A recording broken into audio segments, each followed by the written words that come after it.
A few years ago, my family was getting ready to spend the morning at the pool. I was probably getting the kids together or something like that, and my wife could not find something that she needed. So she decided to go searching for it. Then she opened the garage door and went out to look for the item in the van. Now, she was reaching over the seats in the van, kind of leaning, looking in the back over there, and she accidentally kneeled on a hard plastic action figure, which was left there on the floor of the van. A sharp pain seared in her leg. She quickly jumped out of the van, hopping on one leg, screaming and yelling in pain, frustration and anger at the situation, at the injury that she brought upon herself. You can imagine. It's very frustrating. She just hurt herself so bad.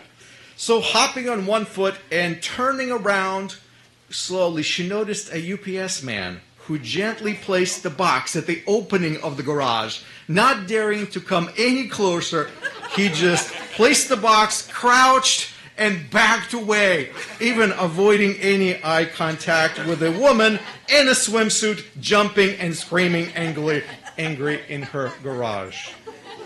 So I tell you this funny story. Like I said, I got permission to tell you this story because this is how it is sometimes with our anger. When we're like this, people observe us. They have no idea what the context of our anger is.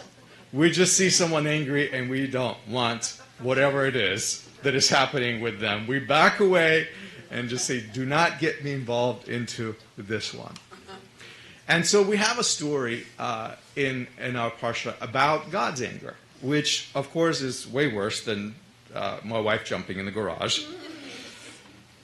In the previous Torah passage, we read the story about sin of Israelites, the worship of Baal of Peor, and the bold and heroic act that Pinchas undertook. He was a priest who burned with passion, and he killed one of the Israelite nobles who consorted with a Midianite woman in idolatry. Now here we come to this passage in Bamidbar 25, and we learn that this Pinchas, the grandson of Aaron, through his action, he actually alleviated God's wrath against Israelites during a terrible plague. I mean, thousands of people died because God was angry, and he saved the lives by his bold deed. So in Numbers 25:11, this is a verse that I want to focus on this morning. God says that Pinchas, Hashiv et chamati, it says he turned away my anger, literally. It literally says he turned away my burning hot. Hebrew is just so much more picturesque. The word anger sounds like bad, but he turned away my burning hot. God was burning with anger. And he did this, Torah says, bekanato et kanati. That's an interesting phrase. Being himself zealous with my zeal. Being himself zealous with my zeal. Then in verse 11, God also continues and he says, Velo kiliti et bnei Israel. So I did not finish off or end the sons of Israel. Do you realize what was at stake there? The plague broke out in the camp. And God was so furiously angry that as the wave of the plague went through, people were dropping dead. And imagine this, just like when the previous stories that we read with Aaron running to chase this plague. Something similar must have happened. As this plague is sweeping through the camps, thousands of people died. And God says what Pinchas did is he stopped me from finishing off Israel. That's pretty scary, just to think of it, because, some of us may not be sitting in this room if that actually went on a little longer. Hashem was furious. He burned with anger against his people for a good reason, for their sin of idolatry. God becomes infuriated at idolatry. Now, this verse speaks of God's zeal, kana, zeal, passion, jealousy. You can translate this word in a variety of ways. And I know that in English, word jealousy and zeal is not exactly the same. But I have news for you. In Hebrew, it's one and the same. There is no difference. Jealousy is zeal, and zeal is jealousy. At least that's how it works in ancient Hebrew. And when you think about it, when someone is jealous, it's because we see that someone takes something that is rightfully yours. That's when you get kind of possessive jealous, right? When we think of jealousy in our relationships, it's because people are doing something they shouldn't be doing. They're taking something that's not theirs. It's yours. And it's the zeal that stirs us because of this wrong that we're observing that somebody is doing. So Hashem explains that Pinchas was passionate. He was zealous. He was jealous with the same kind of feelings and intensity as Hashem himself was zealous in his case. So God is angry and upset because he can't take the fact that Israelites are worshiping these other gods. And Pinchas burns with the same frustrating anger. So Pinchas, in his situation, intervened. He took upon himself God's jealousy, and that changed everything in the story. So in verse 12, we read that God rewards Pinchas. And he says, Hineni notein lo et biriti shalom. Behold, I give to him my covenant of peace. And when I say peace, peace is maybe not a good translation, because whenever I say peace, people are thinking of war. Well, that's not really what shalom truly is. Some of the other translations that I've seen, English translations, opt for a word like friendship, covenant of friendship, or covenant of well-being. Maybe that's a good translation. You know, the truth is, shalom is one of those words that's in Hebrew that's notoriously hard to translate, because there really not is an equivalent in English that does its justice in every situation. In some places, it does mean peace as an absence of war, but in other places, it means something more like friendship, like here in this particular situation. So he gives them this covenant. Basically, what this verse is saying is that God establishes a permanent arrangement between himself and Pinchas and his descendants that is described as shalom, a status of being in perfect, good standing, a state of harmony. That's the best way that I can explain what's happening in this verse. And that's the reward he receives for his deed. Now, God's anger is serious, very serious. I don't want to be ever on the receiving end of that. And as of that, we have responsibility in our communities to keep things flowing and moving in a direction in which God would never become so displeased with us that he would be so angry and so frustrated, he would burn with anger to want to wipe us out. And so a couple of principles come to mind that may lead us away from this direction if we choose to follow them. And here's the first action that all of us can do. Be bold to do what others are only thinking. Be bold to do what others are only thinking. My question to you is this: do you think that Pinchas was the only one disturbed by what was happening in Israelite camp when people were turning to idols? No, he was not the only one.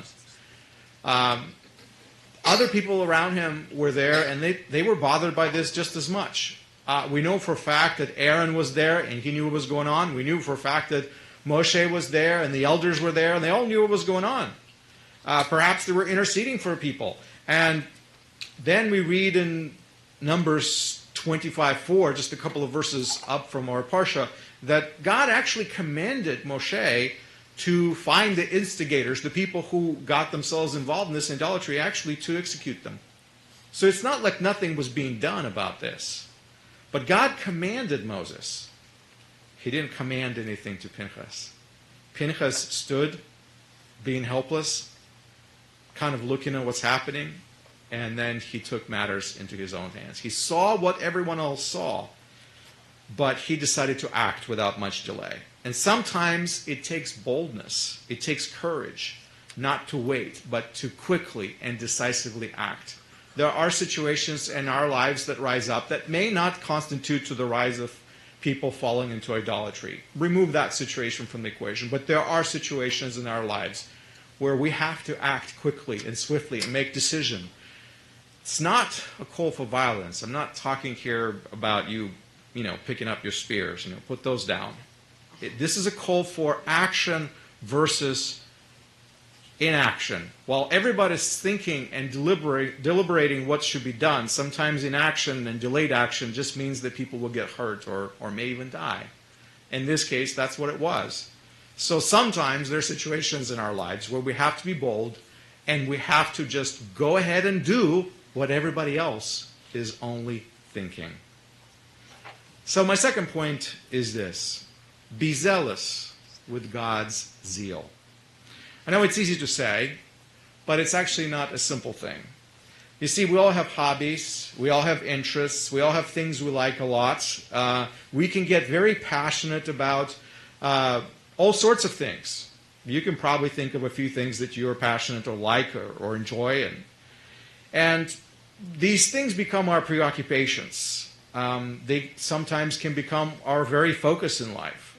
We can take on causes in our life, injustices that we see all around us, things that bother us, and hope to reverse the things that we see, the wrongs that we see that we recognize. And that is actually a very good and holy calling. I think that's a wonderful feature of us humans who just intuitively want to make things right when we see things that are wrong all around us. That's good.